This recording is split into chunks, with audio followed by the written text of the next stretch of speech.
अस्सलामुअलैकुम, good morning. और क्या good morning? Is it a good morning? सवाल तो ये है। आज यौम सोग का भी ऐलान किया गया है और हम ओवर द वीकेंड यही सोचते रहे। पता है क्या, आप अपने इर्द गिर्द हालात देखते हैं, हर कोई आपसे शिकवा करता हुआ नज़र आता है, चाहे आपका अपना पर्सनल स्टाफ हो, चाहे आपके दोस्त हों, आपके रिश्तेदार हों, के हालात बहुत मुश्किल हैं, महंगाई बहुत ज़्यादा हो गई है, पहले से ज़्यादा कठिन है उन्हीं तनख्वाहों पर, उन्हीं आमदनी के ज़राए पर मुनहसर होकर ज़िंदगी गुजारना। लेकिन ये जो कश्ती हादसा हुआ है ना, इसने हम सबको अगर नहीं चौंकाया और अगर हम सबको नहीं झंझोड़ा तो हमें अपने अंदर झांक कर कुछ टटोलने की ज़रूरत है कि हम वो इंसानियत के उस लम्स और इंसानियत के उस टच से कहीं बहुत दूर तो नहीं निकल गए। अच्छा, और बात ये है कि ये तो बहुत बड़ा हादसा है, तो ये अभी इतना बड़ा है कि हम इसको इग्नोर नहीं कर सकते और पूरी दुनिया बात कर रही है, हम भी इसके बारे में सोच रहे हैं। और ऑल्सो बिकॉज इस कश्ती में ज़्यादातर पाकिस्तानी ही थे।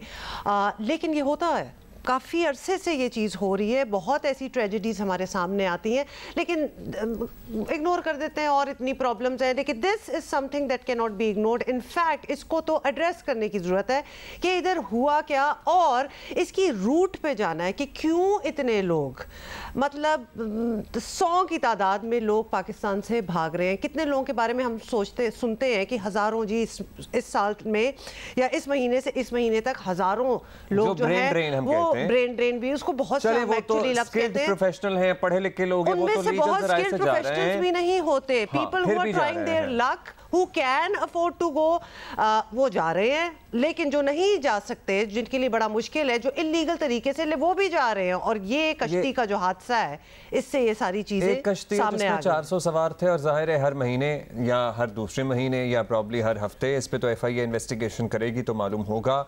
इस तरह की कश्तियां निकलती होंगी, पाकिस्तानी भरे जाते होंगे और अब से नहीं सालों से ये सिलसिला जारी है।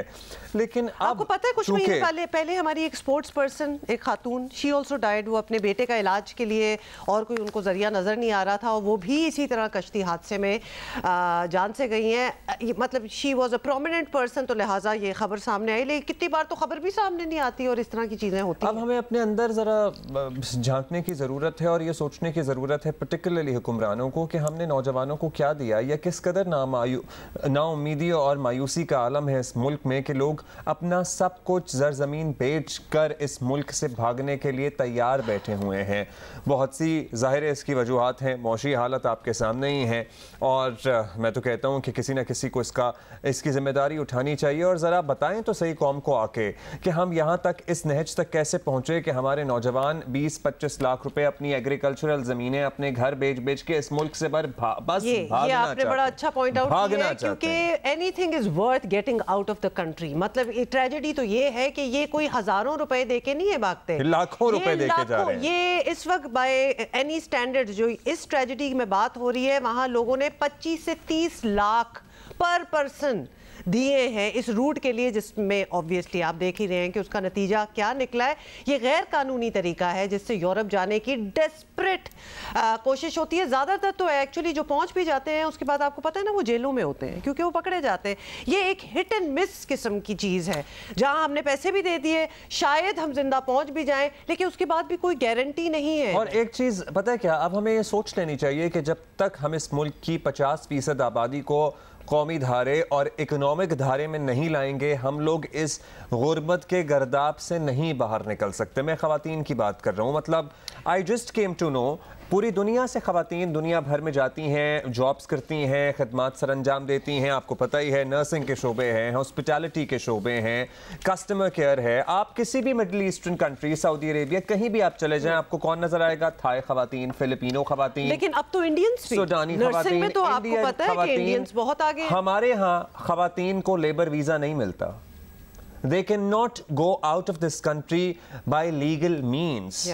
पता नहीं इसके पीछे क्या इख्तिरा थी वो हमें पता है, लेकिन पता नहीं क्या, मुझे तो पता है, इतनी घटिया, इतनी बकवास इख्तिरा थी। जहां अपने मुल्क में अब्दुल्ला, जब अपने मुल्क में खवातीन को कोई चांसेस नहीं मिलते काम करने के, पढ़ाई करने के, स्किल्ड लेबर जो है जिसको कहते हैं वो सीखने के, तो बाहर के मुल्क क्यों एक्सपेक्ट करेंगे कि यहाँ से खवातीन भी जाएंगी?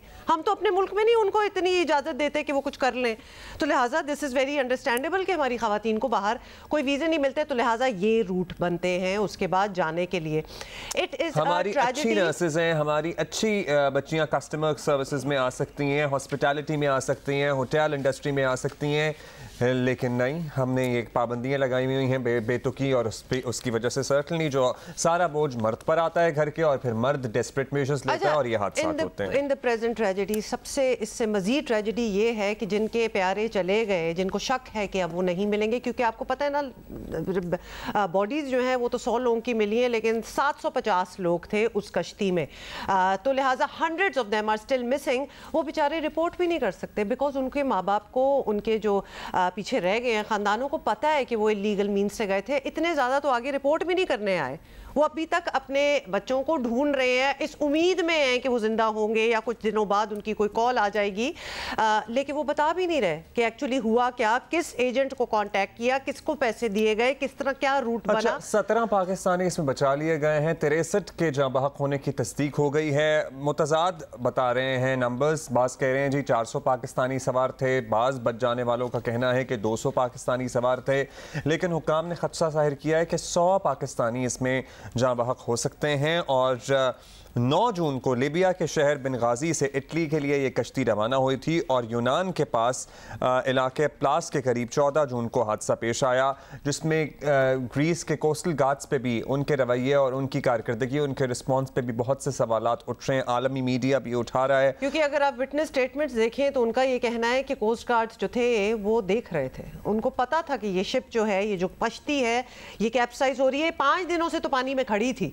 चला नहीं जा रहा था, इससे ख़त्म हो चुकी थी, पानी ख़त्म हो गया था पीने का, फ्रेश वाटर, जो कि एक कार्गो शिप ने इनको पानी फेंका है।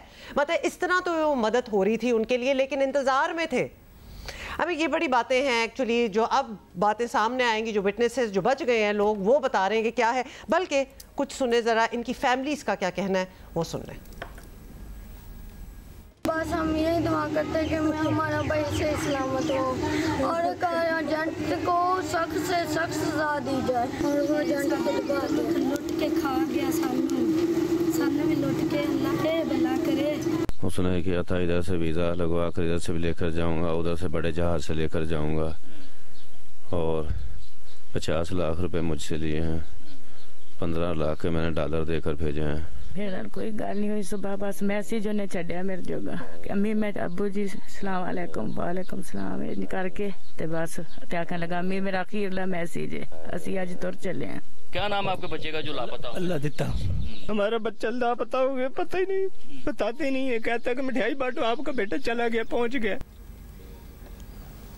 मतलब कि जब सुनते भी हैं ना तो एक खौफ आ जाता है। अच्छा, हादसे में बचने वाली एक शामी पनागुज़ीन अयाद ने दावा किया है कि यूनानी कोस्ट गार्ड जो है वो 3 घंटे तक लोगों को डूबते देखते रहे। ये जब मैं सुनती भी, और मैं इमेजिन जब हम लोग करते हैं ना कि वहाँ क्या हो रहा होगा। आपको पता है कि हेलीज भी आए ऊपर, हेलीकॉप्टर से भी नजर आ रहा था कि स्ट्रैंडेड शिप है। हमें बिल्कुल अचंबा नहीं हुआ ये सुन के कि ये लोग डूबते हुए देखते रहे, क्योंकि हम ये एक्सपेक्ट कर सकते हैं कि ऐसा हुआ होगा। क्योंकि आपको पता है ना कि बड़ी कंट्रोवर्शियल यूरोपियन पॉलिसीज हैं जिनमें ये चाहते ही नहीं है कि हमें इनके साथ डील भी करना पड़े। मतलब आए तो दूसरी बात है, अगर आएंगे तो हमें किसी शेल्टर में कहीं तो रखना पड़ेगा, मार तो सकते नहीं है, तो क्यों ना उनको उधर ही छोड़ दिया जाए और मरने दिया जाए। 100% ऐसा ही बिल्कुल लग रहा है। तो लिहाजा उनका ये कहना है कि गार्ड जो थे वो 3 घंटे तक उनको डूबता देखते रहे, और फिर उनका ये कहना है कि हमें बचाने वाले यूनानी कोस्ट गार्ड्स मारते रहे कि लोगों को जो है कि वो कहते रहे कि एक्चुअली अपना मुंह भी बंद करो, कुछ बोलो भी नहीं। बीच में गैर मुल्की मीडिया के मुताबिक डूबने से 3 रोज पहले ही कश्ती का इंजन जो था वो फेल हो चुका था, जिस तरह बता रहे हैं कि ये पानी में एक्चुअली खड़ी थी, और ये कश्ती की ये हालत भी नहीं थी, ये ज्यादातर पानी में भी खड़ी रही। पानी ना होना यानी पीने वाला पानी ना होने की वजह से 6 लोग पहले ही मर चुके थे। इमेजिन प्यास से इस कश्ती पे 6 लोग अपनी पहले ही जान गंवा बैठे थे। और पाकिस्तानियों को, जिनकी तादाद ऑलमोस्ट 400 बताई जा रही है, कश्ती के निचले हिस्से में रखा गया था। यौम सोक तो है और मुल्क भर में FIA ने कार्रवाइयाँ भी, छापे भी मारे जा रहे हैं मुख्तलिफ अजला में, चाहे पंजाब के मुख्तलिफ अजला हों या आज़ाद कश्मीर के हों। एजेंटों को गिरफ्तार भी किया जा रहा है। अब देखते हैं कि क्या होता है। ये ना हो कि रात गई और बात गई वाला मामला। सवाल सबसे बड़ा ये है कि ये लोग जो हैं ये हमारे छोड़े दुनिया में तो पकड़े जाते हैं या जो भी इनके साथ होता है, ये बात की बात है, ये how do they cross our own borders. ये स्मगलिंग रिंग्स जो हैं, ये इलीगल इमिग्रेशन के रिंग्स जो हैं, ये इनको पाकिस्तान से कैसे, ये दुबई जाते हैं फ्लाइट पे, ये हम एक्चुअली अभी पूछते भी हैं। राना अब्दुल जब्बार साहब हमारे साथ हैं, एडिशनल DG नॉर्थ FIA हैं। राना साहब बहुत बहुत शुक्रिया, आपने टाइम निकाला है। लेकिन ये अब जरा वो वक्त आ गया है कि हम समझने की कोशिश कर रहे हैं कि जहां 25-30 लाख रुपए एक एजेंट को दिए जाते हैं पर पर्सन निकलने के लिए, वो स्कॉट फ्री इतने आराम से, ये ऑलमोस्ट एक सिस्टमैटिक बिजनेस कैसे बन गया है और साल साल यही हो रहा है लेकिन कोई पकड़ा नहीं जाता। ये किस तरह हो रहा है, जरा बताइएगा।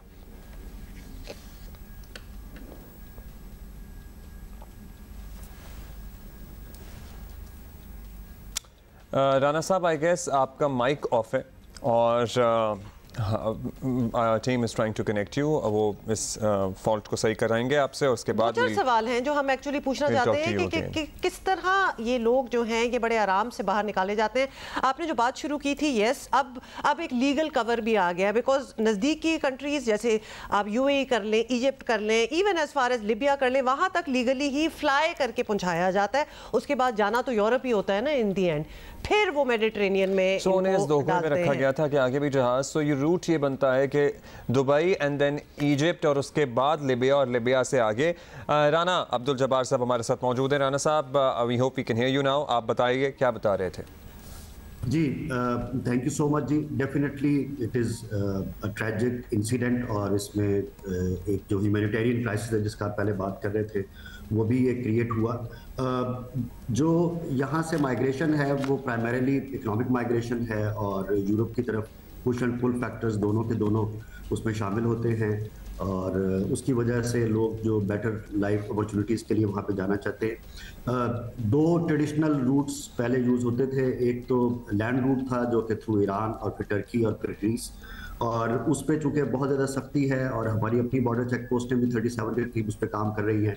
इसी तरह से ईरान और टर्की ने भी उस पर बहुत ज़्यादा अपनी इन्फोर्समेंट जो बढ़ाई हुई है। तो अब ये जो डेंजरस रूट अब इन्होंने ईजाद किया है, वो उसमें प्रॉब्लम ये है कि जो यहाँ से माइग्रेंट जाना चाहता है वो लीगल चैनल से जाता है दुबई और फिर वहाँ से एक वैलिड वीज़े पे वो लीबिया जाता है, या यहाँ से एक वैलिड वीज़े पे लीबिया या इजिप्ट जाता है और वहाँ पे फिर उनके चूँकि ट्रांसनेशनल लिंक्स मौजूद हैं जो कि ये स्मगलर्स हैं, वो वहाँ से फिर उनको इस तरह के इनह्यूमन कंडीशंस में रख के और इस तरह की डेंजरस जो कि फेरीज हैं जो कि सी फेयरिंग नहीं होती उनमें डाल के और क्राउडेड करके फिर वो आगे लेके जाते हैं, जिसकी वजह से इस तरह के क्राइसिस हो रहे हैं। और इससे पहले भी फरवरी पे क्राइसिस हुआ तो उस पर जो हमारा लिंक ऑफिस है ग्रीस में, उसने इमीडिएटली जैसे ही ये इंसिडेंट हुआ है तो इन्फॉर्मेशन शेयरिंग का काम शुरू किया और जो सर्वाइवर्स थे उनके ज़रिए से जो इन्फॉर्मेशन उनको मिली उन्होंने वापस हमें पास ऑन की और उसकी बुनियाद पर यहाँ पर क्रैकडाउन शुरू हुआ। और इसी दौरान प्राइम मिनिस्टर साहब की तरफ से भी डायरेक्शन आई कि बहुत सख्त किस्म का जो कि यहाँ के स्मगलर्स हैं उन पर क्रैकडाउन किया जाए, और वो क्रैकडाउन शुरू हुआ। और जो इस इंसिडेंट में 3 मेन स्मगलर्स मुलव्वस थे वो तीनों गिरफ्तार हुए विदिन 48 आवर्स, जिनमें साजिद, शबीर और तला हैं, और उनकी भी इंटरोगेशन जारी है आगे ताकि वो जो मज़ीद उनके सब एजेंट्स हैं उनको भी पकड़ा जा सके। तो मेरी आपके प्रोग्राम के तवस्सुत से ये ज़रूर दरख्वास्त होगी विक्टिम फैमिलीज से कि प्लीज़ कम फॉरवर्ड और हमें इन्फॉर्म कीजिए, हमें रिपोर्ट कीजिए, हमारे विटनेस बनिए ताकि इन सब को सज़ा मिल सके। और इस सज़ाओं की बात करें, क्योंकि इस मामले पे ना आवाम का एतमाद बड़ा डगमगाया हुआ है, आपको पता है। ये पकड़े भी जाते हैं लोग, दोबारा से छूट जाते हैं। हम आपसे राना साहब ये ज़रूर जानना चाहेंगे कि क्या दफ़ात लगेंगी। अब इन लोगों की जान चली गई तो क्या कत्ल के मुकदमे भी दर्ज होंगे? उनकी वजह से ही गई क्योंकि उन्होंने इलीगल तौर पर भेजा, या फिर इंसानी स्मगलिंग तक ही मामलात महदूद रहेंगे? और क्या हैं इसमें आईन पाकिस्तान में क्या सज़ाएँ इनके लिए तजवीज़ की गई हैं ताकि ये दोबारा 5 साल बाद या 2 साल बाद आके दोबारा से कारोबार ना शुरू करते हैं? आपने बिल्कुल दुरुस्त फरमाया। इसमें जिन दफात के तहत इन पे कार्रवाई होगी वो 2018 का लीगल रजीम है जिसके तहत अब हम ऑपरेट कर रहे हैं। इसमें जो स्मगलिंग ऑफ माइग्रेंट्स एक्ट है और उसकी सज़ा होगी, और उसके साथ ही ट्रैफिकिंग इन पर्सन एक्ट की सज़ा होगी, और साथ ही हम इन तमाम जो अभी पर्चे दे रहे हैं और जो इससे पहले भी हमने पर्चे दिए, जो कि पहले इंसिडेंट हुआ था फरवरी में, उसमें फिर हम जो एग्रीवेटेड ऑफेंस वाली सेक्शन है वो लगाते हैं, जिसमें कि सज़ा जो है वो उम्र कैद तक जा सकती है। और इसमें जो हमारी रिक्वेस्ट है और जो हमारी आपके ज़रिए से भी तमाम जो विक्टिम फैमिलीज़ हैं उनके साथ हमारी हमदर्दी भी है, और साथ हमारी रिक्वेस्ट है कि प्लीज़ कम फॉरवर्ड, क्योंकि इसमें सारे के सारे केस की प्रोसिक्यूशन डिपेंड कर रही होती है विटनेस के स्टेटमेंट्स पे और विटनेस की आगे कोर्ट में प्रेजेंटेशन पे। हम यकीन दिलाते हैं कि जो भी विक्टिम फैमिली हमसे रब्ता करेगी और उनके जो विटनेस के लिए जहाँ पर भी हम उनको लेके जाएंगे, उनको प्रोटेक्शन में लेके जाएंगे, और उनके ज़रिए से ही इन तमाम जो कि दरिंदे हैं इनको सज़ा दिलवाने में कामयाब होंगे। अच्छा राना साहब, आपने कहा है कि इमीडिएटली जब ये सारी ट्रेजेडी सामने आई है तो 3-4 स्मगलर्स को जो नोन हैं उनको पकड़ा भी गया है। अब ये एजेंट्स होते हैं, फिर इनके सब एजेंट्स होते हैं, उसके बाद हमारे कुछ जो यही ह्यूमन स्मगलिंग करते हैं, they are also based outside the country. जिस तरह के अभी कहा जा रहा है कि लिबिया में भी 3 बहुत बड़े नाम हैं पाकिस्तानियों के जो उधर बेस्ड है, पूरा एक नेटवर्क है।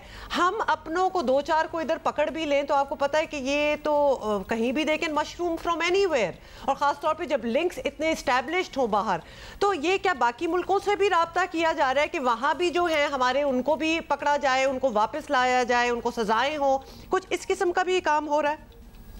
जी बिल्कुल, ये जो दोनों एक्ट जिनकी मैंने आपसे जिक्र किया, इसमें इंटरनेशनल कोऑपरेशन का जिक्र है, और उसके ज़रिए हम जो कंट्रीज़ हैं लाइक ग्रीस, स्पेन, इटली और लीबिया, इनके साथ मुसलसल राब्ते में हैं, और वहाँ पर जब हम कोई इन्फॉर्मेशन पास करते हैं तो हमारी इन्फॉर्मेशन पे वो अरेस्ट करते हैं, अगर वो हमें कोई इन्फॉर्मेशन पास करते हैं तो हम यहाँ पर अरेस्ट करते हैं, और हम कोशिश करते हैं कि दोनों जो एफर्ट्स हैं वो इन सिंक चले, और जो वहाँ का रेसिपिएंट है जिसके ज़रिए से ये सारा क्राइम इनफैक्ट कंक्लूड होता है, उसको जब तक हम ब्रेक नहीं करेंगे, जब तक हम वो जो पुल फैक्टर है जो कि इटली में और ग्रीस में और लीबिया में बैठे हुए हैं, जो कि इनको सेफ हेवन देते हैं और आगे ट्रांसपोर्टेशन का काम करते हैं, जब तक हम उनको ब्रेक करने में कामयाब नहीं होंगे, उस वक्त तक ये पूरे का पूरा रैकेट जो है ये ख़त्म नहीं होगा। और उसके लिए हमारे जो लिंक ऑफिस अभी इस्टेब्लिश किए हैं गवर्नमेंट ऑफ पाकिस्तान ने, उसमें एक ग्रीस में है जहाँ पे FIA का एक ऑफिसर अपॉइंटेड है, और इसी तरह से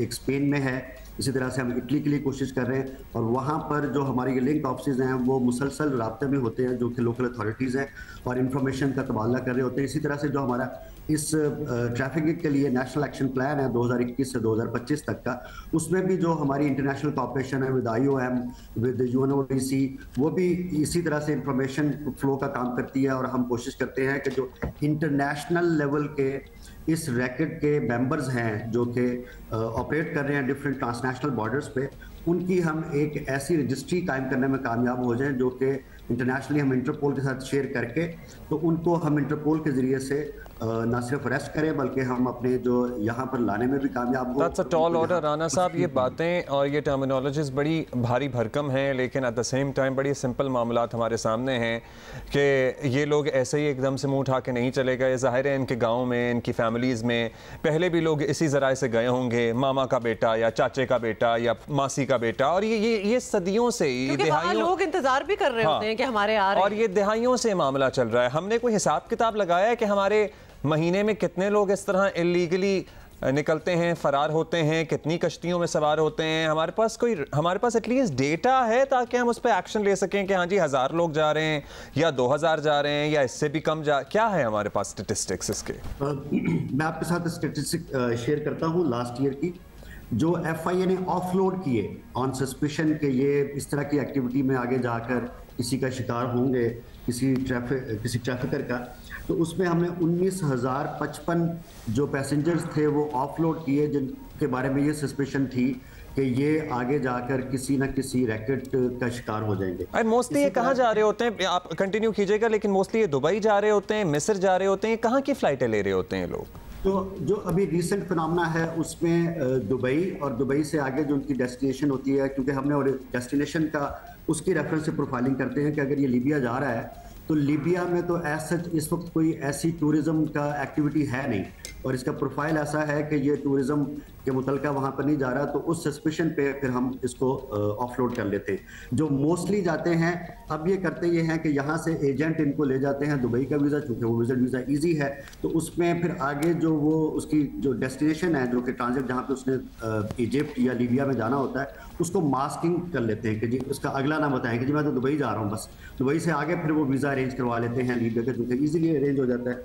उसका भी फिर हम थोड़ी सी और इंटरव्यू इन्वेस्टिगेशन करके तो कोशिश करते हैं कि उसकी फाइनल डेस्टिनेशन का पता लगाकर, इसी तरह से कुछ क्यूबा जाना चाहते हैं ताकि वो आगे अमेरिकन बॉर्डर की तरफ जा सकें। इसी तरह से युगांडा का आजकल चल रहा है, अफ्रीकन कंट्रीज़ पे साउथ अफ्रीका में जाना चाहते हैं, आगे वो स्प्रिंग बोर्ड के तौर पे यूज़ करते हैं। तो इन तमाम चीज़ों को मिला के जब हम देखते हैं अपने बॉर्डर क्रॉसिंग पॉइंट्स पे, तो अगर हमारे इमिग्रेशन ऑफिसर को ये सस्पेक्ट होता है कि नहीं ये आगे जाकर किसी और एक्टिविटी में मुलव्वस होगा, तो वो उसको ऑफलोड कर देता है। तो उसके लिए मैंने ये डेटा आपसे शेयर किया कि 19,055 ऑफलोड हमने किए, लेकिन इससे भी अलार्मिंग डेटा जो कि आपकी तवस्सुत से मैं अपने शहरियों तक पहुँचाना चाहता हूँ। लास्ट ईयर यूरोप ने 34,786 पाकिस्तानी डिपोर्ट किए, और इसमें मोस्टली टर्की से हैं, क्योंकि पहले वो टर्की वाला बॉर्डर ये यूज़ करते थे जो कि लैंड रूट वाला है। तो जितने हम ऑफलोड कर रहे हैं उससे ज़्यादा जो पहले से इलीगल इमिग्रेंट्स वहाँ पे गए हुए हैं हमारी तरफ से, वो पकड़ के हमें डिपोर्ट करके भेज रहे हैं। तो मेरी दरख्वास्त है तमाम शहरियों से कि प्लीज़ ये इलीगल जो माइग्रेशन है इसमें इसका शिकार ना होइए, लीगल माइग्रेशन की तरफ जाइए, अपनी स्किल्स डेवलप कीजिए। गवर्नमेंट ऑफ पाकिस्तान और प्रोविंशियल गवर्नमेंट्स की तरफ से बहुत सारे स्किल डेवलपमेंट के प्रोग्राम चल रहे हैं। स्किल सीखिए और स्किल्ड माइग्रेंट के तौर पर बाहर जाइए। उसमें आप लीगल चैनल आसानी से इस्तेमाल कर सकते हैं और वहाँ पर जो लेबर है उससे ज़्यादा पैसे कमा सकते हैं और खुशहाल हो सकते हैं। अच्छा, प्लीज़ मेरी तरफ से जी राना साहब, बिल्कुल, ये तो प्लीज हम वैसे भी करते रहते हैं, we keep talking about the importance of skilled लेबरशिप।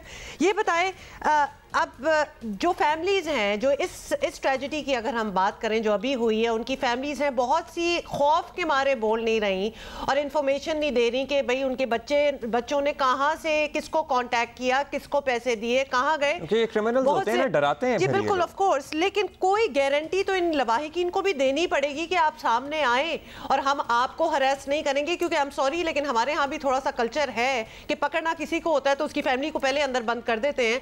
How do we convince them ताकि आपको ज्यादा इंफॉर्मेशन मिले, बेहतर इंफॉर्मेशन मिले और ज्यादा जल्दी से ये लोग जो है पकड़े जाएं?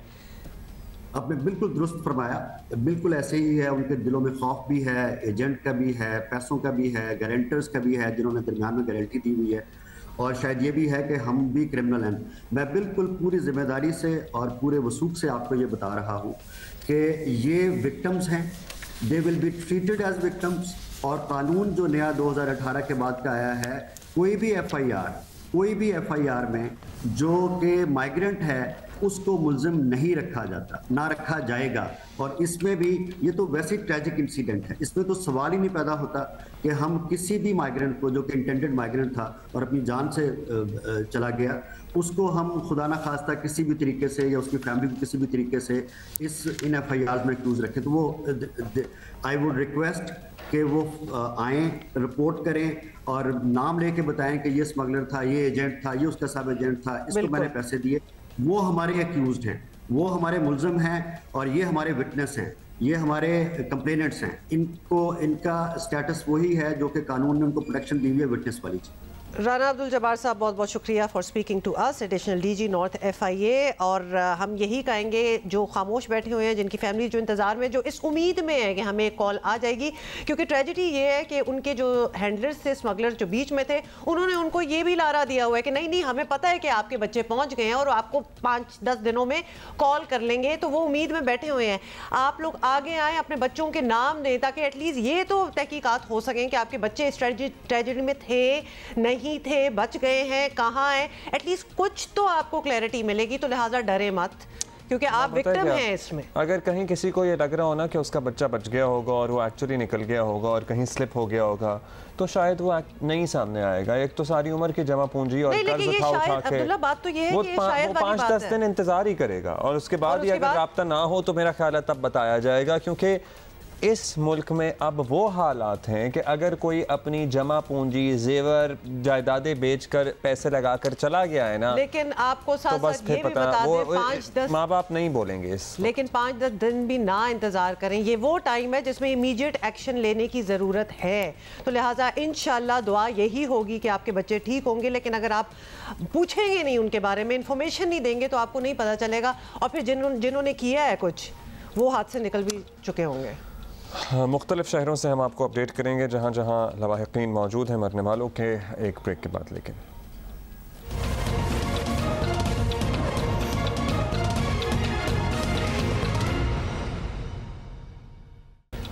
हम कुछ आपस में बात कर रहे थे, उसमें मैंने इजहार ख्याल करते हुए नो कहा, समझाने की कोशिश की, लेकिन बिल्कुल समझने के लिए ये कायल नहीं हुआ। I am not interested.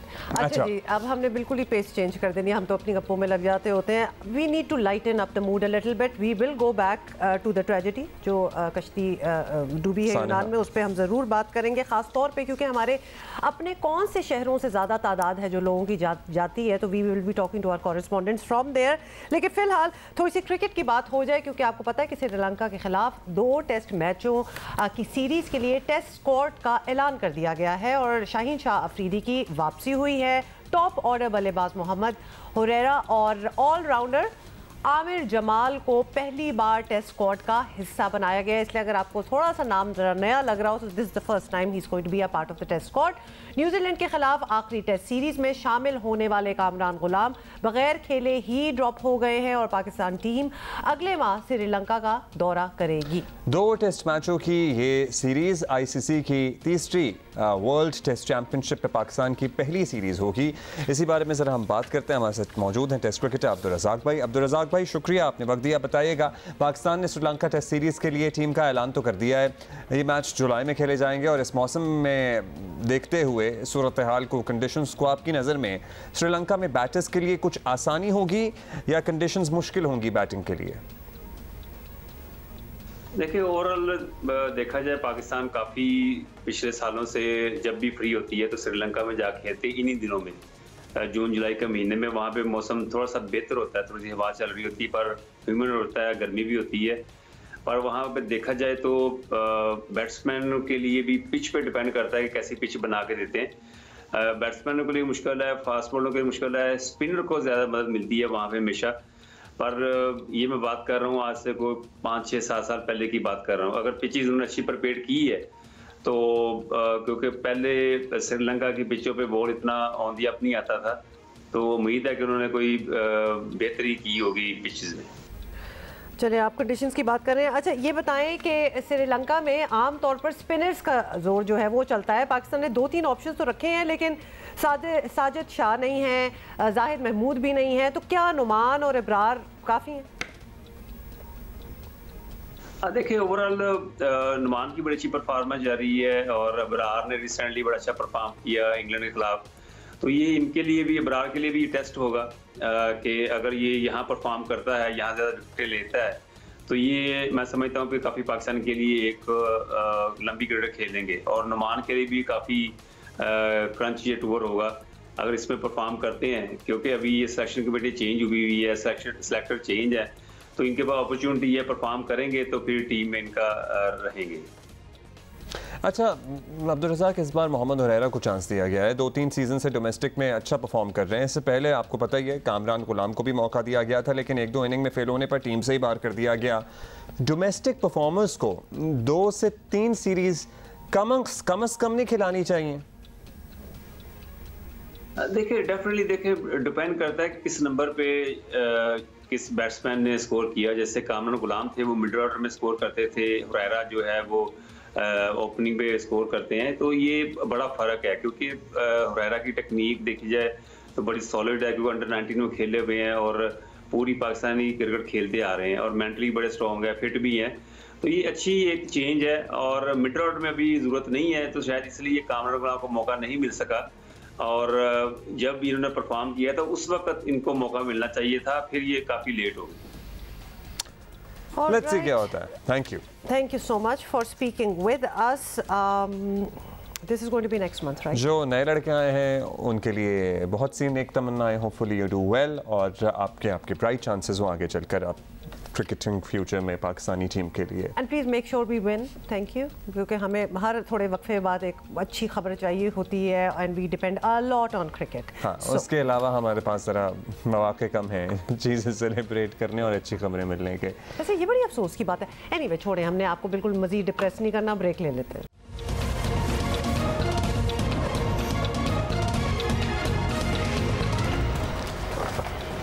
Welcome back जी। बताना आपको ये है कि खैबर पख्तूनख्वा के चंद अजला सिंध बिलखुसूस कराची, हैदराबाद, जामशोरों में पोलियो के खात्मे के लिए आज से 5 रोज़ा खुसूसी मुहिम जारी है और ये फैसला इन इलाकों में माहौलियाती नमूनों में पोलियो वायरस की मौजूदगी पर किया गया। ये क्या साइंस होती है एक्चुअली, किस तरह से सीवेज के सैंपल्स लिए जाते हैं और डिटर्मिन किया जाता है कि हाँ इसमें पोलियो वायरस मौजूद है और इसका मतलब क्या होता है? मतलब इसमें कोई परेशानी की बात है क्या? हमारे पोलियो केसेस इसकी वजह से बढ़ रहे हैं, बढ़ सकते हैं? ये तमाम मामलात हम समझेंगे। हमारे साथ मौजूद हैं doctor Khalid Shafi, secretary general हैं पाकिस्तान पीडियाट्रिक एसोसिएशन के। डॉक्टर साहब, मतलब हम अपने बचपन से इस मरज़ से लड़ने की कोशिश करते हैं, अब हमारे बच्चे भी हो गए और हम वही बातें कर रहे हैं, वही कैंपेन्स हैं, कुछ नहीं बदला। अभी क्या ये जो ताज़ा सैम्पलिंग हुई है इसमें क्या अलार्मिंग कोई सूरत हाल है या अंडर कंट्रोल है मामला? देखिए जी, ऐसी बात नहीं है कि कुछ नहीं बदला, बहुत कुछ बदल गया है, लेकिन बदकिस्मती से हम पोलियो को मुकम्मल खात्मा नहीं कर सके। पोलियो की 3 टाइप्स होती हैं, 2 टाइप का खात्मा हो चुका है। पाकिस्तान में भी पिछले 10 सालों से उनका कोई केस नहीं हुआ है। सिर्फ एक टाइप 1 के केसेस रह गए हैं। वो पाकिस्तान के कुछ इलाके हैं जहां मखसूस उनका गढ़ बना हुआ है, वहाँ भी थोड़ी मिकदार में लेकिन मौजूद है। लेकिन at the same time doctor साहब, ये भी ज़रूरी है कि ये वायरस जब तक मुकम्मल ख़त्म नहीं होता वो नताइज हम नहीं समझ सकते कि हमने हासिल कर लिए जो हम चाहते हैं। जी, अल्टीमेट तो हमारा गोल यही है ना, इस वायरस को दुनिया से ख़त्म करना है। सिर्फ पाकिस्तान, अफगानिस्तान 2 मुल्क रह गए हैं। कुछ हमारे मुल्क के कुछ मखसूस हालात हैं, क्योंकि सिर्फ हमारे मुल्क का मसला नहीं है, अफगानिस्तान के साथ हमारा बॉर्डर लगता है, उन इलाकों से हमारे यहाँ लोग आते हैं जिनमें जरासीम होते हैं, तो इसलिए कंट्रोल में थोड़ी सी मुश्किल इसलिए हो रही है। लेकिन सूरत हाल इतनी मायूस कुन नहीं है। KPK का कुछ इलाका है, साउथ KPK, वहाँ पे ये वायरस मौजूद है। इस साल अभी तक सिर्फ 1 केस पोलियो का हुआ है। 10 इसके जो माहौलियाती सैंपल हैं, यानी सीवरेज वाटर से किसी इलाके का सीवरेज वाटर जो है उसको एंड पे जाके वहाँ पर उसका सैंपल लिया जाता है। अच्छा डॉक्टर साहब, ये बात जो है ना, एक तो आप अपना फ़ोन बंद कर लें क्योंकि थोड़ी सी डिस्टॉर्शन हो रही है, अगर उसको बंद कर दें। दूसरा ये डॉक्टर साहब, अगर वहाँ सैंपल में आ जाए, पॉजिटिव हो जाए ये वायरस, तो आंतों का मर्ज है। मुँह के रास्ते जरासीम जाते हैं, आंतों में मल्टीप्लाई होते हैं। अगर वो बच्चा या पर्सन इम्यूनाइज नहीं है, अगर उसको इम्यूनाइज है, पोलियो के ड्रॉप्स पिए हुए, इंजेक्शन लगे हुए हैं, तो वो फिर वो मल्टीप्लाई नहीं होंगे, कुछ भी नहीं होगा। समझने की कोशिश कर रहे हैं, खासतौर पे जब ये सैंपल मिलता है तो एक सवाल तो ये बनता है, तो क्या ये जब सैंपल मिलता है और लोग अलार्म हो जाते हैं, तो क्या इसका मतलब ये होता है कि यहाँ अभी भी पोलियो जो है वो मौजूद है, ये होता है, या फिर इसका मतलब ये होता है कि और बच्चे भी देखिए उस बच्चे ने कहीं से एक्सपोज तो हुआ है ना उस वायरस को, तभी उसकी आंतों में उसने मल्टीप्लाई हुआ, तो यानी वो जगह एक्सपोज्ड है। आप ये हाँ, वो जगह एक्सपोज्ड है टू द वायरस इटसेल्फ। लेकिन सर्टनली इस पे काम चल रहा है, दहाइयों से चल रहा है, और मुझे लगता है कि महकमा सेहत की थोड़ी सी तारीफ करनी चाहिए हमें कि इस पे ज़रा कंसिस्टेंट कोशिश है, जो हमें तवातुर के साथ कोशिश और एफर्ट नज़र आती है। और आप हमारे शो के हिसाब से ही देख लेंगे कितनी बार हम, जब भी ये कैंपेन स्टार्ट होता है, जब नहीं भी हुआ होता, वी टॉक अबाउट इट, तो इन्फॉर्मेशन देने की जो ड्राइव है वो तो हर जगह से। और हमारे पोलियो वर्कर्स हमारे हीरोज़ हैं, सो इनके बारे में तो हम आपको बताते ही रहते हैं। सहरा हो, समुंदर हो, दरिया हो, बर्फ हो, पोलियो वर्कर्स पहुंच रहे होते हैं। माशाल्लाह। डॉक्टर साहब आप बता रहे थे, प्लीज। जी, मैं ये बता रहा था कि ये अगर 100 बच्चे इनसे इन्फेक्ट होते हैं, उनके अंदर ये जरासीम जाके बीमारी पैदा करता है, तो उनमें से 80, 85, 90 बच्चों में कुछ भी नहीं होता।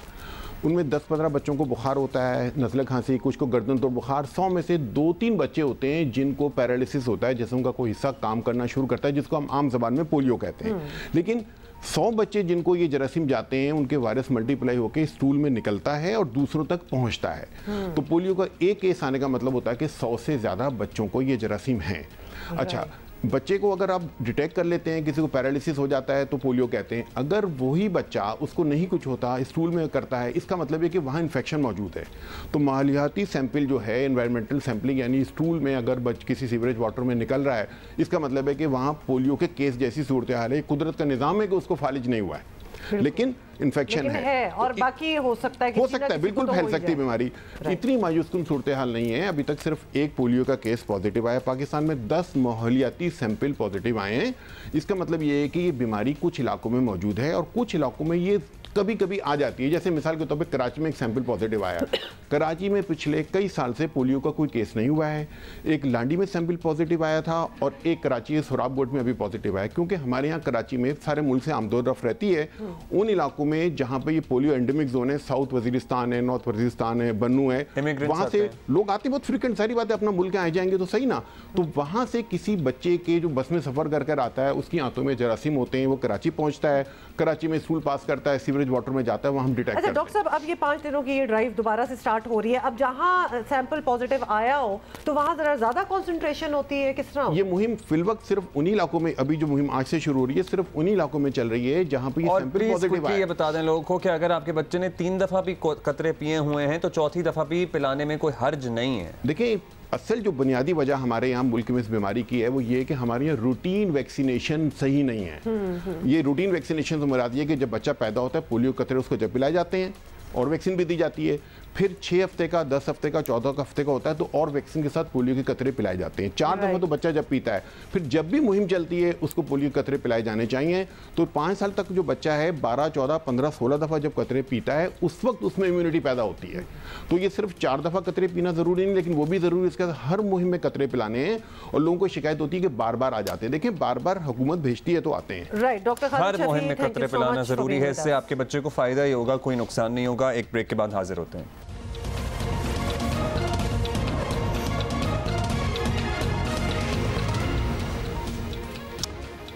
हम लिटरली बहुत सी बातें आपके साथ शेयर कर रहे हैं, कुछ अपडेट्स भी हैं दीगर मामलात से मुताल्लिक जो आपको दे रहे हैं, लेकिन हमारा जहन अटका हुआ है उसी कश्ती हादसे, उसी सानहे में जहां पर सैकड़ों नौजवान मुस्तकबिल और अच्छे मुस्तकबिल के ख्वाब लिए अपने घरों से निकले, लेकिन अभी उनके घरों में सफ़े मातम बिछी हुई है। उनमें टीनेजर्स भी हैं, 18 साल के, मैं बच्चे ही कहूँगी, 17 साल के, मतलब इतने छोटे छोटे बच्चे भी उसमें गए हैं अपनी किस्मत। सियालकोट से हमारे साथी उमर एजाज हमें ज्वाइन कर रहे हैं, उनसे मालूम करते हैं कि वहाँ कितने ख़ानदान हैं जो मुतासरा हैं और क्या कार्रवाई की गई है जो एजेंट्स हैं अब तक उनके खिलाफ। बताइएगा, अभी तक कितने ख़ानदानों से मुताल्लिक मालूम हो सका है कि कितने नौजवानों का ताल्लुक सियालकोट और गिरदोनवा से था? उमर हाँ जी बिल्कुल, सियालकोट से ताल्लुक़ रखने वाले मुतासरा ख़ानदान जो है उनकी तादाद जो है वो वैसे तो 13 हैं, लेकिन लापता जो है वो 11 हैं।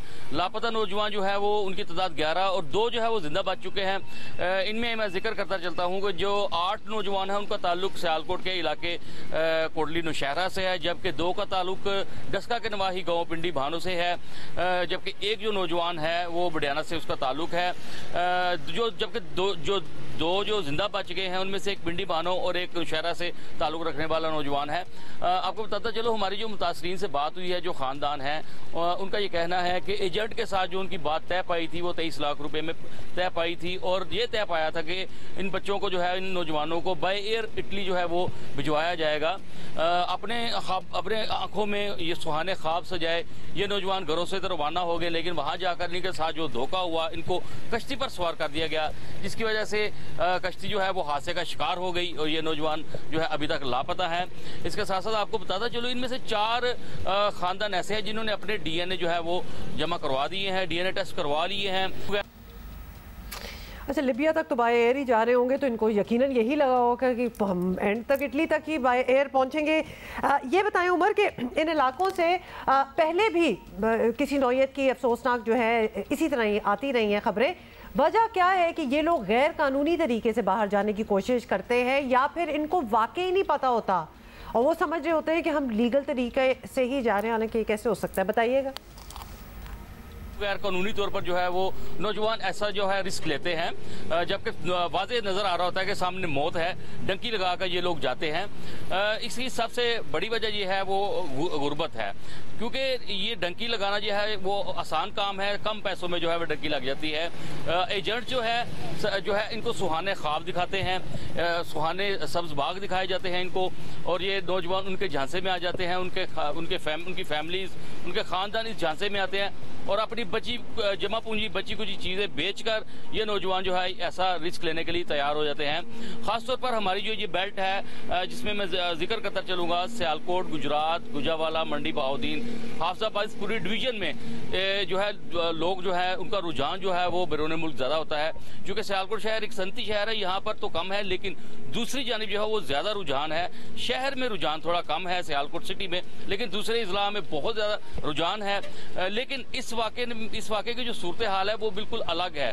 इस वाक़े में ये नौजवान जो है ये डंकी के पैसे तय करके नहीं गए, इनके साथ जो तय हुआ था वो वीज़ा लीगल तरीके से इनको वीज़ा देकर बाय एयर इटली पहुंचाया जाना था, लेकिन उनके साथ धोखा हो गया। क्या धोखा हो गया, सबको सब कुछ पता ही होता है। बहुत शुक्रिया आपका उमर एजाज, ज़िंदगी ने ज़रूर धोखा दिया है। और ज़ाहिर है जब इतने पैसे इकट्ठे करके ये लोग जमा कर रहे होते हैं और एजेंटों को दे रहे होते हैं, बखूबी सबको मालूम होता है कि ये इलीगल तरीके से ही भेजा जाएगा। अदरवाइज सोच रही हूँ एक सेकेंड, 23 लाख रुपए पर पर्सन, मतलब 23 लाख में आपको इजी लोड की दुकान और बाज़ ने इससे भी ज़्यादा बटोरे हैं पैसे। एक फैमिली के अगर 23 लाखों जा रहे हैं तो आपके पास तो ऑलरेडी लाखों थे, कहीं से तो आपने जमा किए, तो बाहर क्यों जा रहे हो भाई, इधर ही कोई बिजनेस स्टार्ट कर लो। ये बात भी जो ये डेस्परेशन है ना, मुझे थोड़ी सी समझ नहीं आ रही कि why, what do you think बाहर जाके क्या होगा। एक तो इलीगल इमिग्रेंट होंगे अगर आप पहुंच भी गए, और उसके बाद आपको डिश वॉशिंग और इस किस्म की, और अगर पकड़े गए तो वहां से ठुड्डा पड़ा वापस, तो why are you spending so much. बहुत डेस्परेशन है हमारे मुल्क में, लोगों को बिल्कुल उम्मीद ही नहीं है कि यहाँ कुछ हो सकता है। पता नहीं शायद जब बिल्कुल ला उम्मीद हो जाओ ना तो फिर आप ना उम्मीदी और मौशी सूरत हाल तो चलें अब तक है ही, लेकिन इन लोगों के अगर आप घर देखें जो बच्चों की हमें फुटेजेस मिल रही हैं, कोई बिलो द पॉवर्टी लाइन वाला मामला नहीं नजर आ रहा। मतलब पक्के मकानात है, चारपाइयाँ हैं, लाइटें हैं, पंखे हैं, बर्तन नजर आ रहे हैं, सारा कुछ है। अगर 20, 25, 23, 30 लाख रुपए भी किसी ने जमा किए हैं तो बड़ा अच्छा बिजनेस स्टार्ट हो सकता है, कोई छोटा मोटा बिजनेस क्या होगा। अगर खेती बाड़ी में ही सही तरीके से इन्वेस्ट किया जाए ये पैसा, तो उससे ही इतने बेहतर रिटर्न्स आ सकते हैं कि आपका गुजर बसर हो सकता है। जस्ट फॉर फ्यूचर रेफरेंस, अगर इतने पैसे एजेंट को देने को राजी है ना और पैसे हैं, तो लीगल तरीके से अच्छा कारोबार शुरू किया जा सकता है पाकिस्तान में। जियो न्यूज़ के हमारे साथी गुजरावाला से राना अंसर हमारे साथ मौजूद हैं। गुजरावाला में भी मुतासरा ख़ानदान हैं। राना अंसर, बताइए उनसे मुताल्लिक कितनी तादाद अब तक सामने आ सकी है हतमी तौर पर, और यहाँ क्या वजूहात सामने आ रही हैं। जिन ख़ानदानों से बच्चे जा रहे हैं, उनके मोहल्लेदारों से, उनके लवाहिकीन से आपने बात की है, क्या बहुत गुर्बत है जिसकी वजह से ये इक़दाम उठाए हैं, या फिर और सोशल प्रेशर्स भी होते हैं, किसी को देख के बच्चे इस तरफ चल पड़ते हैं? मुफ्त में जा रहे हैं, मुझे बताइएगा राना अंसर। FIA के अफसरान जो कई सालों से इस इशू को डील्स कर रहे हैं, FIA के कई गैंग उन्होंने पकड़े, जो लोग हैं मुतासरा उनसे उन्होंने तफ्तीश की, तो वो ये बताते हैं कि ये बड़ा पुराना सिलसिला शुरू हुआ जो गुजरात से मुलक्का आज़ाद कश्मीर का इलाका है, जहाँ पर मंगला डैम बनाया गया। तो ये एक काफ़ी बड़ा रकबा था जिसे खाली करवाया गया, और यहाँ जो आबाद लोग थे उन्हें यहाँ से बरतानिया जाने की इजाज़त दी गई, बल्कि उन्हें बरतानिया की शौहरियत भी उस वक़्त में दी गई। तो उस वक़्त जब एक वक़्त में इतनी बड़ी तादाद में लोग इस एरिया से बाहर गए, तो फिर उन्होंने बाहर जाकर अपने जानने वालों, रिश्तेदारों, दोस्तों को यहाँ से बुलाना शुरू कर दिया। पहले कानूनी तरीके से लोग जाते रहे, फिर जैसे जैसे सख्ती होती गई, कानूनी रास्ते बंद होते गए, कठिन रास्ते अपनाए इसी इलाके से, फिर कुछ लोग एजेंट बन गए। तो इस वजह से जब ज़्यादा एजेंट भी पहले इसी इलाके से बने, तो उन्होंने अपने इर्द गिर्द के इलाकों से लोगों को इस तरफ माइल करना शुरू कर दिया, उनको बाहर ले जाना शुरू कर दिया। तो ये सारी हिस्ट्री है इस लोगों की कि ये जो नौजवान हैं वो अपने इलाके में बड़े बड़े घर, दौलत की रेल पेल देखकर मुतासर होते हैं, और फिर शायद यहाँ पाकिस्तान में जो हालात हैं, एक तरफ वो भी एक वजह बनती है कि वो कोशिश करते हैं इतनी सारी मुश्किलात और इतने ख़तरनाक रास्तों के बावजूद वो यहाँ से यूरोप में सेटल होने की कोशिश करते हैं।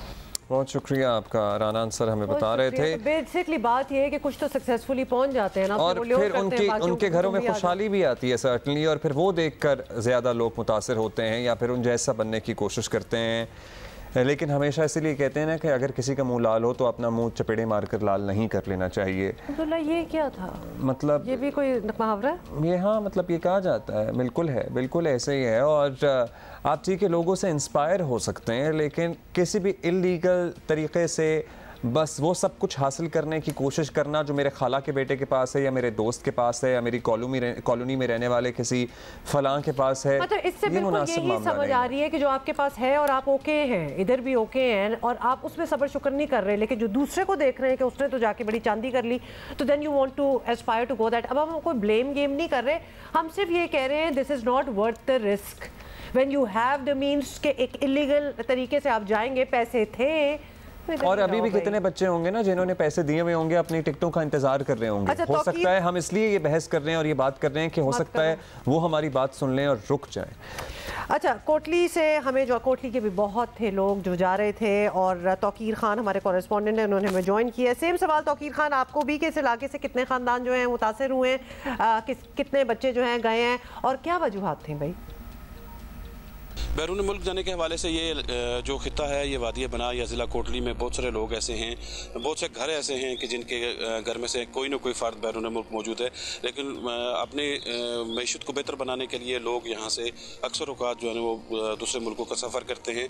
तो ये नौजवान जो इस हादसे का शिकार हुए या जो अभी तक लापता हैं, इनके बारे में भी इससे कबल तो ऐसा कोई वाक़या यहाँ पर इस इलाके में पेश नहीं आया, लेकिन यहाँ से इन लोगों को यही कहा जाता रहा कि हम आपको बाई एयर लेके जाएंगे, आपके टिकट करवा लिए हैं, बाकी चीज़ें कर ली हैं। ये तो लोग जब वहाँ पे पहुँचे, यहाँ से मिस्र, दुबई और फिर लीबिया पहुँचे और लीबिया जाके ये कैंपों में अपने इंतज़ार करने लगे, तो उस वक्त इनको ये महसूस हुआ कि यहाँ से तो हमने गैर कानूनी रास्ते से आगे निकलना है, क्योंकि यहाँ जो हमारी इतलात हैं या जो बातें चल रही हैं उसमें 23 लाख रुपया फ़ी कस के हिसाब से एजेंटों ने इनसे वसूल किया। और लोगों को अक्सर औक़ात ये इस बात का इल्म नहीं था कि वो कश्ती के सफ़र में या इस तरह के सफ़र में जाएंगे और इस तरह की उनको परेशानियां देखनी पड़ेंगी। तो अगर हम बात करें ये कि यहाँ से पहले भी कोई इस तरह की कोई बात या इस तरह का कोई हादसा पेश आया हो, तो ऐसी कोई बात नहीं है। इस सारे अरसे में इंतहाई बड़ा सानिया है जो पहली बार यहाँ पे पेश आया और इतनी बड़ी तादाद में यहाँ के नौजवान उस हादसे का शिकार हुए हैं।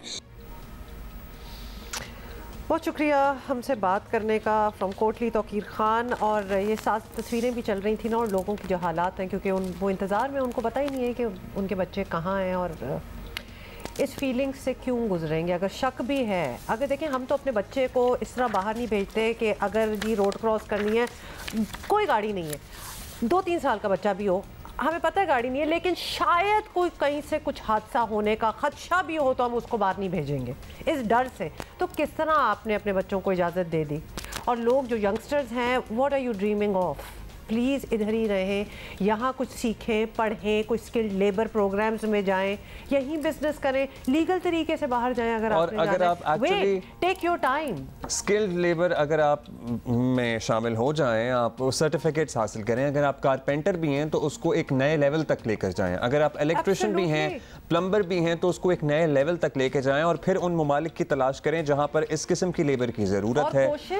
कोशिश करें और आपको हो सकता है फिर जॉब्स मिल जाएं और आप फिर लीगल तरीकों से बगैर अपनी जिंदगी को रिस्क में डाले हुए ममालिक में पहुंचे। 18-year-old 19-year-old किड्स गोइंग, तो बच्चे तुमने यहाँ कोशिश ही नहीं की, वहाँ जाके क्या तीर मार लोगे? वहाँ जाके इलीगल इमिग्रेंट ही रहोगे पूरी जिंदगी, और वो जिंदगी कोई नहीं जीना चाहता। तो इधर कुछ करो और फिर गो आउट लीगली, कोई नहीं रोकेगा, फिर जा सकते हो।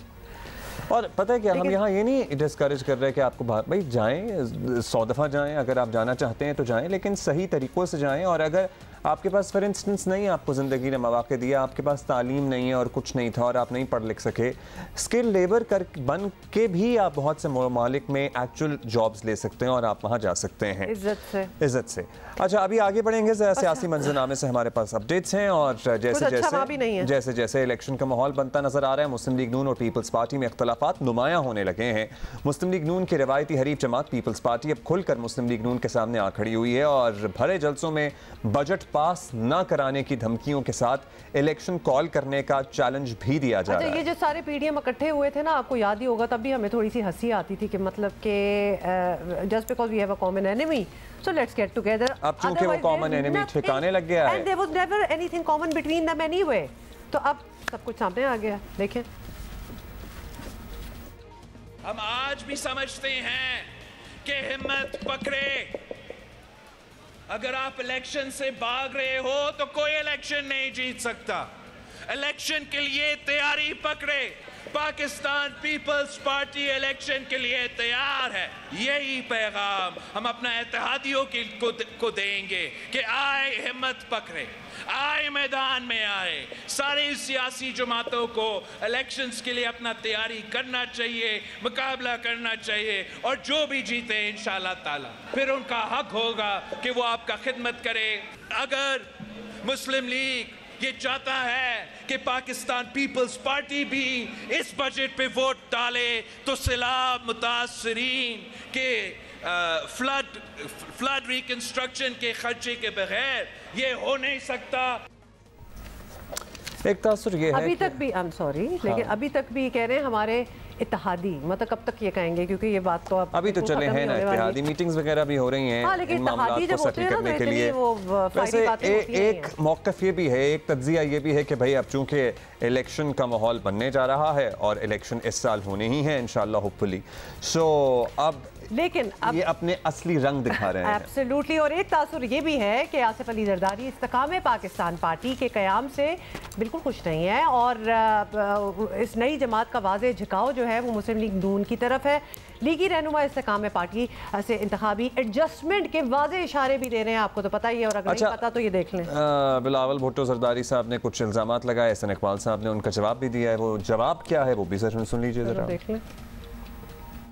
बजट की तैयारी के मौके पर भी तमाम कोलिशन पार्टनर्स को शरीक रखा गया। जब फैसले इत्तफाक राय के साथ किए जाते हैं तो वो सबकी जिम्मेदारी होती है कि सब उन फैसलों का पहरा दें। जलसों के अंदर, अवाम के अंदर जब आपस में तनकीद की जाएगी तो उससे सियासी बेयकीनी पैदा होती है। वजीर आजम ने हमेशा आपकी शिकायत को दूर किया है। काबीना के अंदर बैठकर बातें करनी चाहिए ताकि हम मुल्क के अंदर किसी किस्म की सियासी बेयकीनी को फरोग न दें। हमें आपस में एक दूसरे के खिलाफ नया फ्रंट खोलने से परहेज करना चाहिए, क्योंकि पाकिस्तान अभी खतरात से पूरी तरह नहीं निकला है। पिछले साल क्लाइमेट डिजास्टर आया तो वफाकी हुकूमत ने 80 अरब रुपए से ज्यादा सिंध और बलूचिस्तान के सैलाब मुतासरीन को बराह रास्त मदद दी।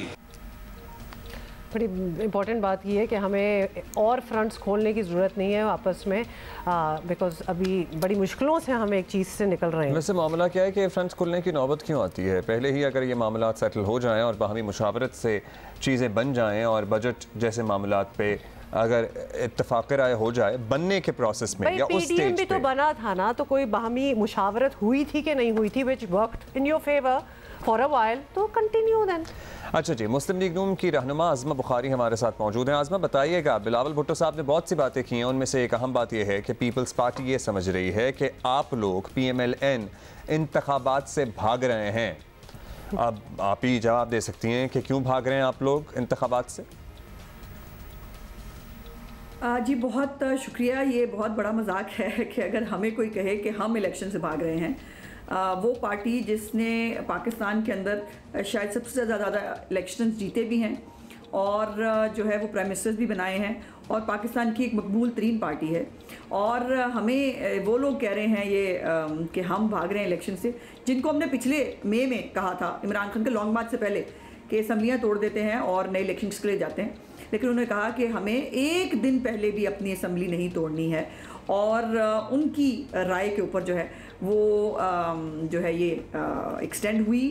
ये जो हमारी ख्वाहिश थी या जो हमारा एक उनके सामने तजवीज़ थी कि हमें फ़ौरन इलेक्शन में जाना चाहिए, ये उनकी वजह से नहीं हुई। तो ये इससे बड़ा मजाक हो नहीं सकता कि मुस्लिम लीग नून जो है वो इलेक्शन से भाग जाएगी। अच्छा, वैसे वो लॉन्ग मार्च भी अनाउंस हो गया था, इसलिए भी प्लान कैंसिल हुआ था असेंबलियां तोड़ने का, तो आप जो वजूहात बयान कर रही हैं वो भी होंगी। और इलेक्शन से भागना मतलब ये तासुर किसी और ने तो नहीं मनाया, क्योंकि there were lot of points जहाँ इलेक्शंस कराए जा सकते थे और बहुत सी चीज़ें होने से रोकी जा सकती थी। खैर एनीवे, आप ये बताएं कि आप पीपल्स पार्टी के तहफ़्फ़ुज़ात बिल्कुल बरकरार रहे तो बजट मंजूरी भी मुश्किल हो जाएगी और नवाज शरीफ साहब के रिलीफ के लिए जो कानून साजी कर रहे हैं वो भी नहीं होने लगी। तो इस सूरत हाल में अगस्त तक हुकूमती इत्तेहाद बरकरार रहना मुमकिन कैसे? मैं समझती हूँ कि ये इलेक्शन तकरीर थी और अगर बिलावल साहब की जो है वो तकरीर को ही हम रेफरेंस बनाएं तो कि वो बजट पास होने नहीं देंगे। उन्होंने काबीना के अंदर वो मौजूद थे, बिलावल भुट्टो साहब वज़ीर ख़ारजा हैं, उन्होंने कैबिनेट के अंदर जो है मंजूरी दी है इस बजट की। फिर जो ECC है उसके अंदर मुराद अली शाह जो सिंध के चीफ मिनिस्टर हैं वो मौजूद थे और उनके कहने पर बहुत सारी मदों के अंदर जो है वो जो है वो इन्हांस की गई अमाउंट। और ज़ाहिर है पाकिस्तान के फाइनेंशियल कंस्ट्रेंट्स किसको मालूम नहीं है? क्या बिलावल भुट्टो साहब को नहीं मालूम कि पाकिस्तान के जो है वो फाइनेंशियल कंस्ट्रेंट्स कितने हैं?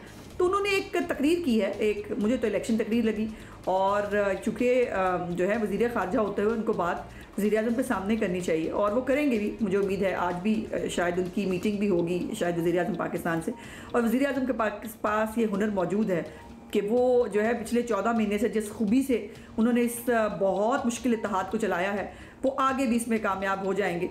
और लेकिन ये जो इलेक्शन तकरीरें हैं ये चलती रहेंगी, लेकिन इलेक्शन तकरीरें अगर जो है हुकूमत से निकलने के बाद अपनी टर्म पूरी होने के बाद करें तो ज़्यादा अच्छा होगा। अच्छा आज़मा साहब, ये बता दीजिए, ये सब बातें अगर एक तरफ रखते मुस्लिम लीग नून को जब ये बताना होगा कि वो इंतखाबात के लिए संजीदा हैं तो आप लोग क्या करेंगे? क्या मियाँ नवाज शरीफ साहब की वापसी ही से यकीन दिलाया जा सकता है? अब अगर सिर्फ यही एक इंडिकेशन है या बात है तो फिर मियाँ साहब की वापसी के क्या इम्कानात आपको लग रहे हैं? ईद के बाद आ जाएंगे, आपको लग रहा है वापस? देखिए, हमें किसी को यकीन दिलाने की ज़रूरत नहीं है, चूँकि हमें पाकिस्तान की आवाम को सिर्फ यकीन दिलाना है और पाकिस्तानी आवाम को ये यकीन है कि और वज़ीर आज़म पाकिस्तान इसका बबला इजहार भी कर चुके हैं कि अपनी टर्म पूरी करने के बाद अक्टूबर या नवंबर में जो है वो इलेक्शंस हो जाएंगे। और इसमें भी दूसरी कोई राय नहीं है कि इलेक्शन से पहले मियाँ नवाज शरीफ साहब को मुल्क में वापस जो है वो हर सूरत हाल के अंदर आना है इंशाअल्लाह ताला। और बिल्कुल ये चांस हर वक्त मौजूद है, सिर्फ अनाउंसमेंट होना बाकी है। सो ज़ाहिर है इसका अनाउंसमेंट जो है पार्टी लीडरशिप और ख़ुद मियाँ साहब खुद फरमाएंगे कि वो कब पाकिस्तान आ रहे हैं, लेकिन वो वक्त बहुत करीब है कि जब इंशाअल्लाह ताला ये अनाउंसमेंट आप सुनेंगे और मियाँ साहब ही पाकिस्तान के अंदर मुस्लिम लीग नून की कैंपेन चलाएंगे। और अब तो तमाम नाक़दीन जो हैं वो भी ये कह रहे हैं कि शायद नवाज शरीफ साहब ही एक ऐसी शख्सियत हैं पूरे मुल्क के लिए कि जो पाकिस्तान को इन क्राइसिस से, इन मसाइल से निकाल भी सकते हैं। उन्होंने जब भी उनका दौरे हुकूमत आया है वो दोस्त मुल्कों का साथ खड़े होना हो, पूरी दुनिया का ट्रस्ट जो है वो डेफिसिट जो पाकिस्तान पे है उसको ठीक करना हो, पाकिस्तान के मसाइल, महंगाई, बेरोज़गारी और दहशतगर्दी जो है उसको ख़त्म करना हो, वो मियाँ साहब ने ही पहले किया है। और इंशाअल्लाह ताला अब भी बहुत जल्द पाकिस्तान में आकर इलेक्शन कैंपेन को लीड भी करेंगे, वज़ीर आज़म भी बनेंगे और पाकिस्तान को क्राइसिस से भी निकालेंगे। वो वक्त बहुत करीब है जब मियाँ साहब वापस आ जाएंगे। आज़मा बुखारी, बहुत बहुत शुक्रिया। हम वक्त देख रहे हैं वैसे हमारे यहाँ एक बड़े अरसे से ये दुनिया का वो वक्त है जो करीब होने का नाम नहीं दे रहा, क्योंकि बड़े अरसे से कहा जा रहा है, महीनों से कहा जा रहा है कि बस वक्त करीब है, वापस आ जाएंगे, इलेक्शन कैंपेन को लीड करेंगे। चलें, अब कुछ राहें भी बात हो रही है ना, उसके लिए मामला भी सीधे किए जा रहे हैं, तो अब एक्चुअली कुछ ऐसा लग रहा है हो रहा है, हिलजुल हो रही है एटलीस्ट। पर्सपेक्टिव लेंगे दूसरी साइड का। पीपल्स पार्टी की नफीसा शाह हमें ज्वाइन करेंगी after this short break. Morning.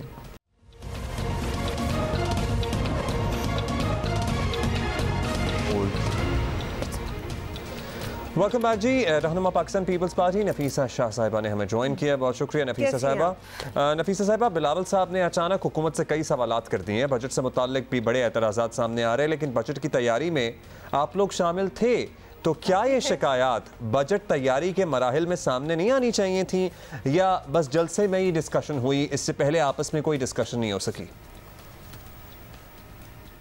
देखिए, ये अचानक सवाल तो नहीं किया, यकीनन ये एक प्रोसेस हुआ होगा और जो सवाल है वो कोई उनकी ज़ाती इंटरेस्ट या सियासी इंटरेस्ट का सवाल नहीं है। ये मुल्क के ऊपर ये सवाल है, बजट के ऊपर, और वो ये है कि हम सब ने मिलकर ये फैसला किया था कि सैलाब मुतासरीन को कौमी फरीज़ा समझ के उनकी जो तबाही हुई है, जो उनकी मईशी तबाही हुई है, उनकी जो इंफ्रास्ट्रक्चर लॉस हुआ है, तो उनको उन सबको हर पहलू पर बहाल करना है, उनको रिलीफ देना है, उनको रेस्क्यू करना है और फिर उनको रिहेबिलिटेट करना है। अब उसमें कमिटमेंट्स थी और वो कमिटमेंट्स अगर पूरी होती नहीं नज़र आई चेयरमैन को, तो उन्होंने यही बात की है और सैलाब मुतासरीन के हवाले से बात की है। और मैं आपको अपने हलके के हवाले से भी बता सकती हूँ कि आज 1 साल लगभग होने को है, 2 माह रह गए हैं, लेकिन ना वहाँ रोड बने हैं, ना वहाँ घर बने हैं, ना वहाँ लोगों की मईशत बहाल हुई है। और ये इसलिए हुआ है कि वफाक और सूबे को जो मिलकर काम करना था, तो उसमें कहीं ना कहीं वफाक ने अपना जो हिस्सा डालना था वो नहीं डाला। ऑलराइट, नफीसा साहिबा, ये बताइए कि बिलावल भुट्टो ने ये भी इशारा दिया है कि मुस्लिम लीग नून असल में इलेक्शन से डर रही है, यानी भाग रही है। तो वहां से बताया जा रहा है कि 1 साल पहले मुस्लिम लीग नून इलेक्शन चाहती थी, पीपल्स पार्टी इसके खिलाफ थी, तो 1 साल पहले इलेक्शन में ना जाने का फैसला सही था? देखिए, ये सारी क्या साराइयाँ हैं जो सवाल रेज किया उन्होंने अपने जलसे में, वो बस यही था कि इलेक्शंस मुद्दत टाइम पर हो। और इसमें तो ये तो उन्होंने आईनी बात की है, इसमें कोई दूसरी बात नहीं है। उस वक्त लास्ट ईयर क्या हुआ था, क्या नहीं हुआ था, कोई रिकॉर्ड का हिस्सा तो नहीं है, लेकिन उस वक्त भी मेरे ख्याल से सबकी अग्रीमेंट यही थी कि असेंबलियां मुद्दत पूरी करें, हुकूमत मुद्दत पूरी ना करे, असेंबलियां मुद्दत पूरी करें। अब जबकि असेंबलियां मुद्दत पूरी कर रही हैं, तो फिलफौर इलेक्शंस होने चाहिए, उसमें तो दूसरी राय हो नहीं सकती। और ये इस वक्त मुल्क की ज़रूरत है। आप मुल्क का हाल अगर देखें तो हर तरफ से एक बहरान है, वो कुदरती आफतों की सूरत में, वो महंगाई की सूरत में, वो बेरोज़गारी, भूख अखलास की सूरत में। और लोग, आप देखें कि ये अफसोसनाक जो वाक़या हुआ है ग्रीस के साहिलों पर, जहाँ पर 400 से ज़्यादा पाकिस्तानी, मैं समझती हूँ कि वहाँ उस बोट में थे, अभी पूरी डेटा नहीं, और ये सारे लोग निकल रहे हैं यहाँ से क्योंकि इतनी तकालीफ लोगों की बढ़ गई हैं इस मुल्क के। और ये हमारे लिए एक बहुत फिक्र का मकाम होना चाहिए और इसलिए इलेक्शन ज़रूरी हैं। जो भी हुकूमत आएगी, नई हुकूमत, वो एक नए अज़म से काम करेगी। और ये जो इस वक्त इतने सारे मसाइल इकट्ठे हो गए हैं, उनको एक नई हुकूमत इलेक्शंस के बाद ही हल कर सकती है।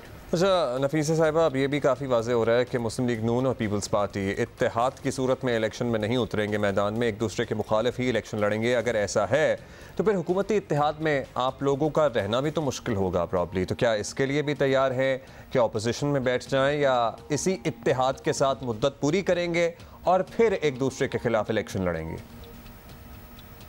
देखें, ये तो हो नहीं सकता। अगर एक भी जमात ने पुल आउट किया तो हुकूमत की मेजॉरिटी तो ख़त्म हो जाएगी। और एज ए सेड कि जो हमारा कमिटमेंट है वो यही है कि असेंबलियां मुद्दत पूरी करें, और उस हद तक तो हम एलाइज हैं, इस हुकूमत के साथ हैं। और फिर उसके बाद जो केयर टेकर सेटअप आएगा, उसके बाद ऑब्वियसली हर जो पार्टी है वो अपने अपने मंशूर पर, अपने अपने एजेंडा पर इलेक्शंस लड़ेगी। लेकिन इस वक्त हम कैसे हो सकता है कि हम गैर मुस्तहकम करें अपनी ही हुकूमत को? हाँ, हमारे जो एतराज़ात हैं वो एक सियासी, अवामी, जमहूरी तरीके से टेबल टॉक के ज़रिए वो मसले हमने रेज़ किए हैं, अवाम से भी रुजू किया है। जहाँ लग रहा है कि अगर अवाम से रुजू करेंगे तो हो सकता है कि उसमें और शिद्दत आए, उसमें जो मसले हल करने के हवाले से।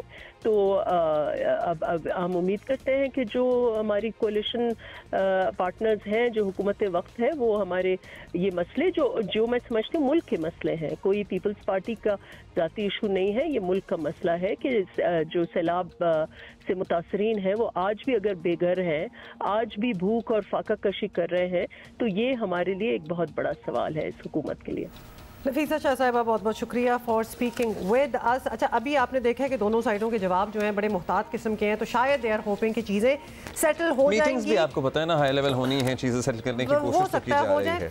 शहजाद इकबाल हमारे साथ हैं, होस्ट नया पाकिस्तान। शहजाद, चेयरमैन नादरा, PCB वगैरह से शुरू होने वाले तनाज़ात तो थे ही, वो तो हम बात कर रहे थे, लेकिन अब तो खोलकर पीपल्स पार्टी ने मुस्लिम लीग नून की मुखालफत जाहिर कर दी है। तो क्या ये गैर मुतवक्के है, दिस रोमांस इज ओवर, मतलब किस तरह एक्सप्लेन करेंगे?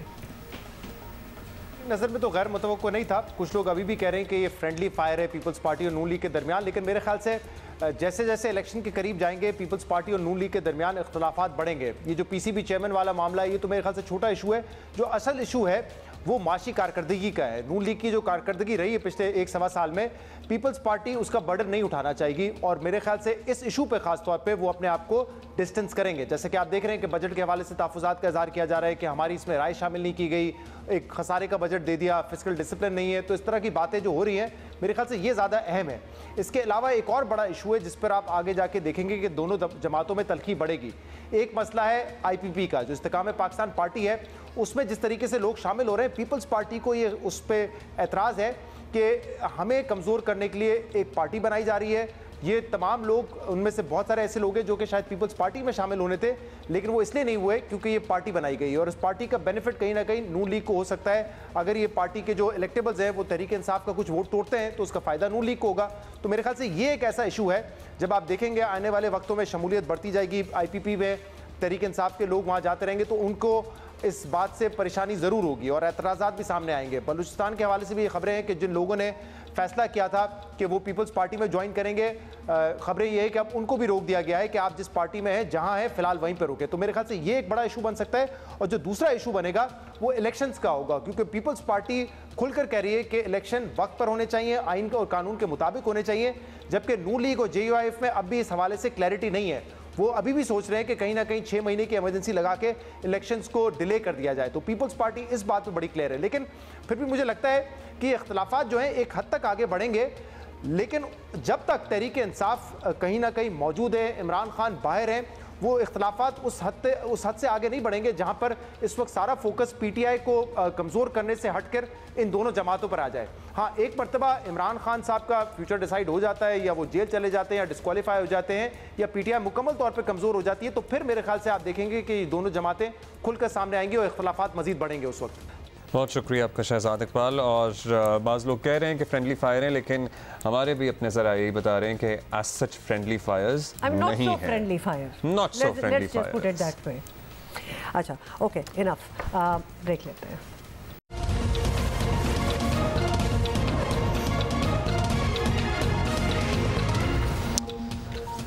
वेलकम बैक जी। पिछला हफ्ता आपको याद है हम बात ही करते थे बिपरजॉय। इट वाज ऑल, शुक्र है, खुदा का शुक्र है, लाख लाख शुक्र है कि समुद्री तूफान बहुत ज़्यादा तबाही बचाए बगैर ही पाकिस्तान से बस कन्नी कतराता हुआ निकल गया। लेकिन जहाँ जहाँ नुकसान हुआ है, हमारी ये दुआ है कि वहाँ पर लोग जल्द सेटल डाउन हों, वापस अपने घरों में आबाद हों।